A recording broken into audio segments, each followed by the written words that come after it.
Let's try some more Mexican snacks. Lucas Muicas. And so this is a mango flavor. Oh, that's basically a ring pop. And there's a powder on the inside. So I guess you would dip it in here, shake it up. All right, let's see how this tastes. That was way too much powder. Oh man.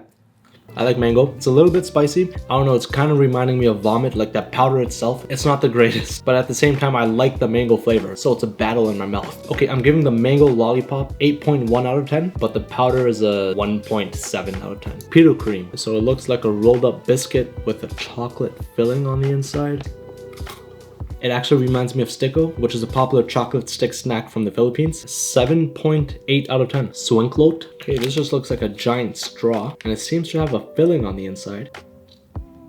That's hard. It tastes like a watermelon Jolly Rancher. It has a bit of a spice mix on top. I like how they always add some sort of spice mix. You know, sometimes it's good, sometimes I find it's not the best. It works in this scenario, and I'm not too sure what the filling is. I'm assuming it's a bit of a tamarind filling. 7.8 out of 10. Pelo Rico. Okay, I don't even know how to open this. Ah, smells like a lot of tamarind. For my brown folks out there, that's imli.